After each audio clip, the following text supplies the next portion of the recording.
ganyan ang paraan ng digmaan ng mga Ruso. Inaasahan ang malawakang kamatayan. Ngunit sa huli, nagtatagumpay ang estratehiyang pag-ubos at bumabagsak ang kalaban. Ginamit ni Vladimir Putin ang matagal ng estratehiya sa pagsalakay sa Ukraine. Pero hindi ito epektibo. Bumaliktad kay Putin ang estratehiya niyang magtagal sa Ukraine. At nawala na ang huli niyang pag-asa na tatalikuran ng kanluran ang Ukraine. Dalawa ang panig ng kwentong ito. Ang inaasahan ni Putin at ang totoong sitwasyon sa Russia ngayon. Magpasok ng isang hindi inaasahan sa sitwasyon. At ang planong dati sigurado sa isip ni Putin ay gumuho na. Tatalakayin natin ang hindi inaasahan at totoong nangyayari. Una, ito ang inaasahan ni Putin. Sa panayam noong Enero 16 sa The Times Radio's The Trump Report, inilatag ni Bill Browder, tagapagtatag ng Magnitsky Justice Campaign, ang lahat. At kaya ang inaasahan ni Putin ay kahit na siya ay nagtitiis ng hindi kapani-paniwalang dami ng kaswalti at pinag-uusapan natin na may 1,000 sundalong Ruso ang namamatay araw-araw. Pero ang inaasahan niya ay mapapagod tayo bago siya, ayon kay Browder. Ang tayo ay tumutukoy sa kolektibong kanluran at ayon kay Browder, iniisip ni Putin na ang kanyang estratehiya ay hindi na pahinain ang puwersang Ukrainian sa labanan. Patuloy lang itulak at magpakita ng pekeng lakas hanggang umurong ang kanluran. Ayon kay Browder, na sinabing mahalaga ang suporta para sa kaligtasan ng Ukraine. At kahit na maranasan lang natin ang isa sa bawat 100 bahagi ng sakit sa ating mga demokrasya, sa ating malayang media at iba pa, tayong lahat, alam mo na, ay nagkakagulo at nalilito. Sinasabi, dapat ba nating ipagpatuloy ang pagsuporta sa Ukraine? Iyan ang malaking sugal ni Putin na ang tila walang katapusang pagpasok ng mga puwersang Ruso sa Ukraine ay hahantong sa pagsuko ng mga kaalyado ng Ukraine laban ng mga yaman kontra sa determinasyon. Naniniwala si Putin na mauunang sumuko ang kanluran bago maubos ang yaman ng Russia. Hindi naman ibig sabihin na hindi nag-iingat si Putin habang lalo siyang nagiging desperado na maisakatuparan ang kanyang estratehiya hanggang dulo. Ang presidente ng Russia ay gumagawa ng ilang paimbabaw na pahayag na umaasa siyang makakapagpakalma sa mga kaalyado ng Ukraine sa Europa. Noong Disyembre 2025, tinawag ni Putin na kalokohan ang ideyang aatakihin ng Russia ang ibang bansang Europeo. Sabi ni Putin sa isang 45 oras na talumpati sa telebisyon, ang kailangan lang ng mga bansang iyon ay igalang ang Russia. Walang operasyon kung igagalang ninyo kami at ang aming interes gaya ng paggalang namin sa inyo. Sagotan ni Putin sa tanong ng British Broadcasting Corporation tungkol sa espesyal na operasyong militar. Ang respeto sa kasong ito ay nangangahulugang hayaan ninyo kaming gawin ang gusto namin sa Ukraine at wala tayong magiging problema.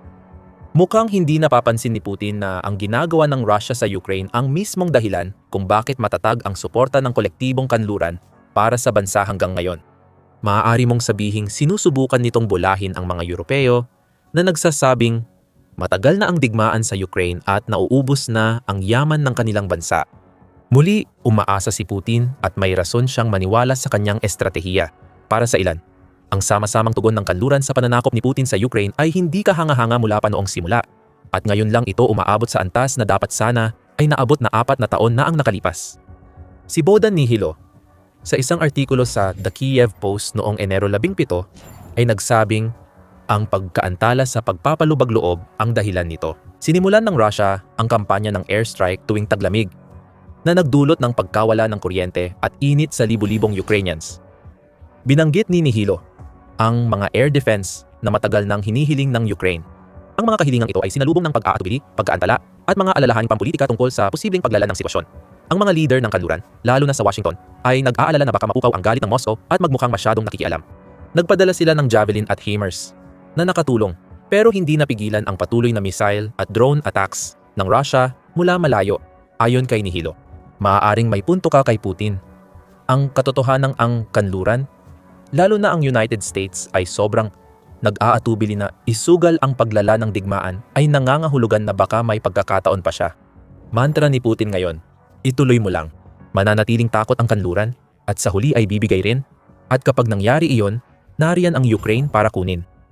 Ang mga banta, pang-udyok at pagtatangkang pakalmahin ang takot na gawa ni Putin ay may lihim na motibo. Nakikita natin ito sa paraan ni Putin sa mga usapang pangkapayapaan. Noong Nobyembre, napansin ng Atlantic Council na sa kabila ng lahat ng sinasabi niya tungkol sa di umano'y kapayapaan, Wala namang ginawa si Putin kundi palalain pa ang kanyang pagsisikap na burahin ang Ukraine. Binibigyang diin ng outlet ang ginagawa ng Russia sa sinakop na bahagi ng Ukraine na sinasabing may paghahari ng takot sa mga sibilyan. Sa timog at silangan ng Ukraine, binubura at pinapalitan ng Russia ang mga simbolo, pamana, at kultura ng Ukraine sa pamamagitan ng Russification.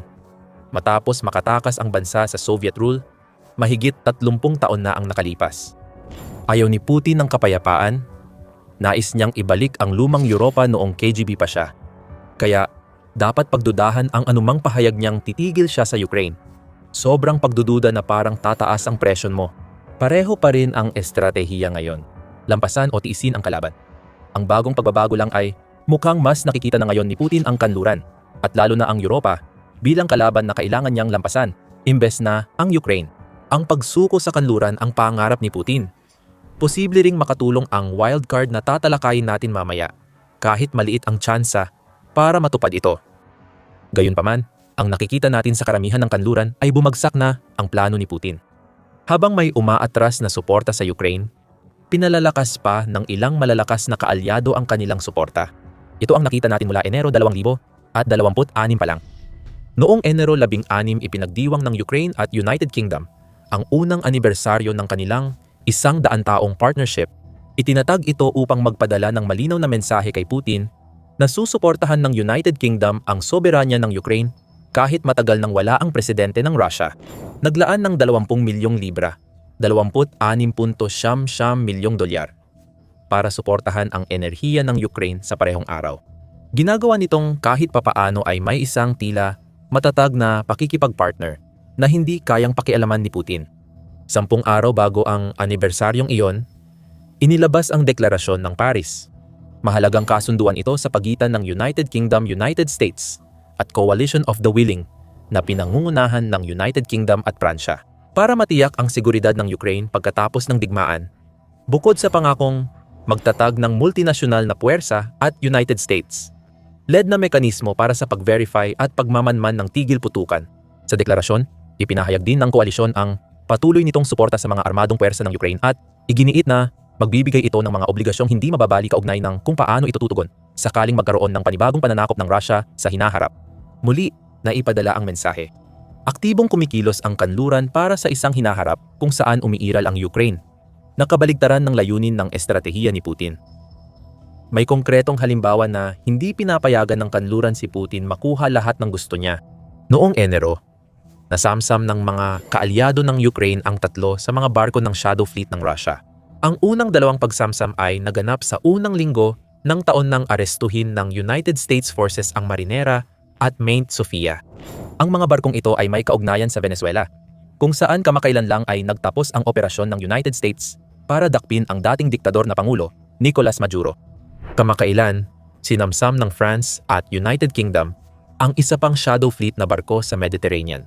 Inakyat at sinuri ang Grinch, napakaangkop na pangalan para sa barkong Ruso, bago dinala para sa mas malalim na pagsusuri.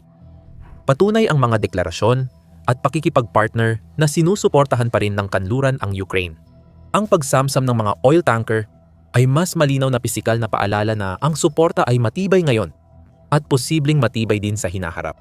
Inaasahan ng Ukraine na magtutuloy at posibleng lumala pa ang pagsamsam sa Shadow Fleet ayon kay Browder. Kung mangyayari man ito o hindi ay nakadepende sa sinasabi ni Trump sa mga tulad ni na Pangulong Emmanuel Macron ng Pransya at punong ministro ng United Kingdom na si Keir Starmer. Sa isang banda, kay Trump ito nakasalalay sa pagtugis sa Venezuelan Shadow Fleet na kasabay ng Russian Shadow Fleet. Muling napahiya si Putin ayon kay Browder. Wala namang balita na si Trump ay sumasakop o sumasampa sa Shadow Fleet ng Russia na walang koneksyon sa Venezuela. Dagdag pa niya, nakasalalay ang suporta ng United States sa Shadow Fleet kung may pakinabang ito sa kanilang mga pulisya. Titingnan ni Putin ang lahat ng mga halimbawang ito ng suporta na gusto niyang pahinain na nangyari sa loob lang ng mahigit 3 linggo ng bagong taon. At makikita niyang hindi umaayon sa gusto niya ang kanyang malaking estratehiya. Tandaan, ang estratehiyang ito ay ukol sa pag-ubos ng lakas, yaman ng Russia versus ang determinasyon ng kanluran. Mukhang matatag pa rin ang determinasyon ng kanluran. Ang masakit kay Putin na di niya inaasahan ay ang pagtuon sa yaman ng Russia ay di inisip ang epekto ng digmaan sa Ukraine sa mga tao ng Russia. Malaki ang epekto nito at nakakasira. At unti-unting itinutulak ang Russia palapit sa bangin habang lumilipas ang bawat araw. Simulan natin sa ambag ng Ukraine sa pagpigil sa Shadow Fleet. Ngayon, may isang tao na humaharap sa Shadow Fleet sa sarili niyang natatanging paraan. At iyon ay si Volodymyr Zelensky, ayon kay Browder, bago pa niya idagdag. At sistematikong pinapahinto niya ang mga barkong ito habang pumapasok sila sa Black Sea. At minsan ginagawa pa niya ito sa labas ng Black Sea. Sa katunayan, ang sariling kampanya ng Ukraine laban sa Shadow Fleet ay tila mas naging epektibo kaysa sa mga kaalyado nito sa ngayon. Noong huling Nobyembre, inatake ng strike drone ng Ukraine ang dalawang Russian oil tanker sa Black Sea. Ilang buwan bago iyon, iniulat ng Kiev Post na nagsagawa ang Ukraine ng serye ng mga tinatayang 6 na surgical strike laban sa mga sasakyang pandagat sa Black Sea. Karamihan sa mga strike ay naganap sa international na tubig o pantalan. Nagkaroon pa ng iba pang mga pag-atake mula noon, ngunit ipinakita ng Ukraine na kaya nitong gawin ang mga bagay na hindi kayang gawin o ayaw gawin ng mga kaalyado nito sa pamamagitan ng mga strike na ito. Muli, ito ay attrition. Ang barkong Shadow Fleet na hindi makalarga ay hindi magagamit ng Russia sa pagbenta ng langis. Sa langis, tinitira ng Ukraine ang Shadow Fleet sa pamamagitan ng pag-atake sa mga pasilidad ng langis ng Russia. Noong 2025, labis na pinabilis ng Ukraine ang kampanya ng malalayong pag-atake laban sa mga refinery ng langis at infrastruktura ng Russia. Malinaw ang epekto ng kampanya. Noong Nobyembre, sinabi ng Bloomsbury Intelligence and Security Institute na 55% ng refinery ng Russia ay tinarget ng Ukraine mula Hunyo 2022. Ang 2025 ang naging tampok na taon.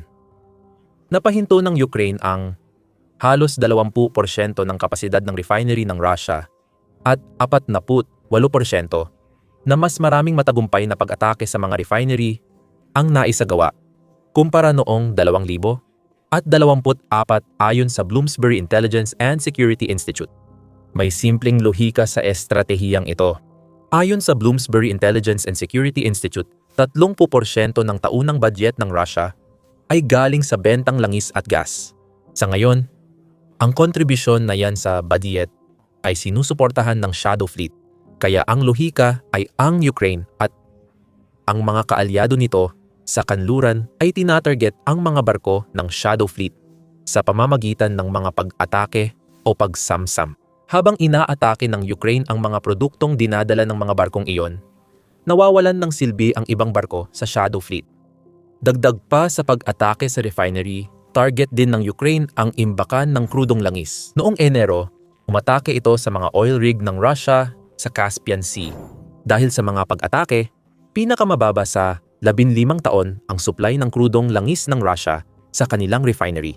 Ayon sa oilprice.com noong Enero, 20 bumaba ng 1.7% ang pagproseso ng krudong langis noong 2025 kumpara sa nakaraang taon dahil sa kakulangan ng krudo. Sabi ng Russia, hindi planadong maintenance ang sanhi ng pagbaba. Pero ibig sabihin lang nito, nasusunog ang mga oil facility nila dahil sa Ukraine. Kung iniisip mo kung paano konektado ang mga isyong ito sa estratehiya ni Putin laban sa suportang kanluran para sa Ukraine, ito ay tungkol sa pagpapakitang determinado ang Ukraine lumaban. Kapahamakan ba ni Putin ang kanyang determinasyon? Ipinapakita niya ito bilang walang pag-asang laban ng Ukraine sa isip ng mga taga-kanluran. Malinaw na kung magpapatuloy ang suporta, mas tatagal ang Ukraine kaysa Russia sa digmaan na nagpapahirap sa Russia. Bukod pa rito, ang nangyayari sa langis ng Russia ay isang halimbawa kung paano unti-unting nawawala kay Putin ang isa sa mga yaman na kailangan niya para gumana ang kanyang estratehiyang pag-ubos. Malayo pa sa langis ang tanging yaman na nawawala sa kanya. Sabi ni Browder, ang dami ng namatay na sundalong Russian ay patunay ng isa pang yamang nauubos. Ayon sa Ukraine, ipinadala ni Putin ang nasa 1.2 milyong kabataang lalaki na napatay o napinsalan ng permanente dahil sa digmaan, sabi ni Browder. Maraming tao yan. Ibig kong sabihin, hindi mo maisip kung gaano karaming tao yan, dagdag pa niya. Ayon sa Ministry of Finance ng Ukraine, umabot na sa mahigit 1.23 milyon ang bilang mula noong panayam kay Browder. Pribadong mungkahi ni Browder. Maraming tao sa Russia ang siguradong iniisip na kailangang matigil na ang laganap na kamatayan na dinaranas ng kanilang mga kababayan para lang masigurong may matitirang Ruso pagkatapos ng digmaan ni Putin. Napipilitan ding harapin ng mga tao ang epekto ng kalupitang dinaranas ng sundalong Russian. Pinapaikot ng militar ng Russia ang mga sundalo papasok at palabas ng Ukraine. Mayroon din silang mga sundalong nagtatrabaho sa ilalim ng mga kontrata na nagpapahintulot sa kanila na makauwi kung makaliligtas sila sa kanilang paglilingkod sa Ukraine. Buhay. Kapag pinagsama mo ang mga lalaking nakaranas ng matitinding kasamaan, kadalasan mula sa sarili nilang commander at kasamahan, tumataas ang mararahas na krimen sa Russia. Ayon kay Browder, inaasahan na ito dahil ang mga bumabalik na sundalong Ruso ay sinanay, kahit hindi magaling, na pumatay at manakit ng Ukrainyano. Nakita rin nila na maraming kaibigan at kasamahan nila ang biglaang nasawi sa labanan. Ang mga nabaliw na tao, kapag nakaligtas sa labanan, ay bumabalik at inuulit ang ginawa nila sa Russia. Ayon kay Browder. Kung lalampasan mo ang eksaherasyon, may punto si Browder. Isang ulat noong Disyembre 2025 sa Moscow Times ang nagsasabing ang mga nagbabalik na sundalong Ruso ay naiugnay sa mahigit 1,000 pagpatay at pananakit sa loob ng 4 na taon ng digmaan sa Ukraine. Tandaan, ang estadistikang ito ay para lang sa ilang sundalong nakabalik. Kung matatapos ang digmaan bukas, tinatayang 675,000 sundalo ang sabay-sabay na babalik sa bansa. Ilan sa mga sundalong iyon ay magdadala ng kanilang kalupitan pauwi. Nakakatawang isipin, ito ay magdudulot pa ng mas maraming tauhan na itinuturing ni Putin bilang isang yaman na mawawala dahil sa kamatayan at pagkasugat sa mismong lupa ng Russia.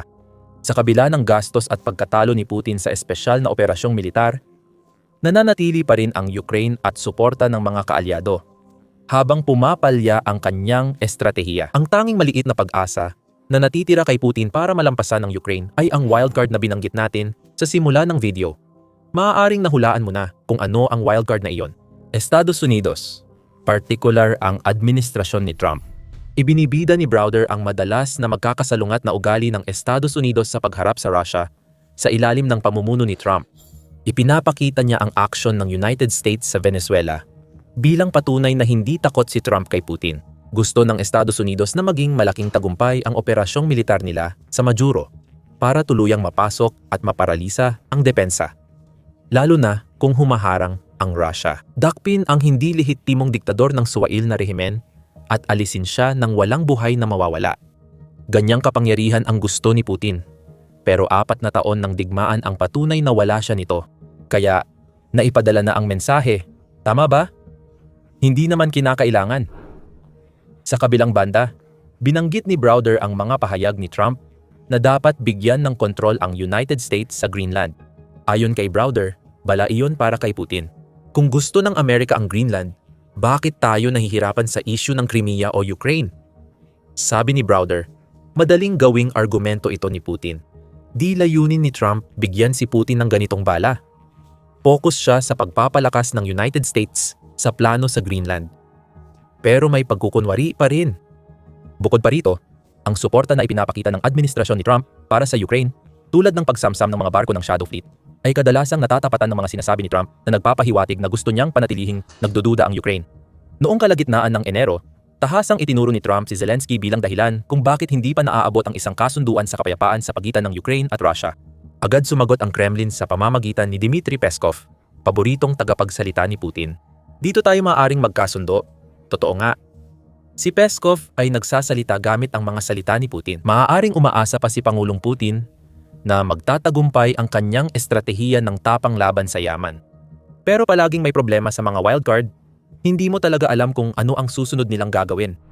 Kung maninindigan ang kanluran, lalo ang kaalyado ng Ukraine sa Europa, maaaring humina ang epekto ng wildcard at hindi magtagumpay si Putin.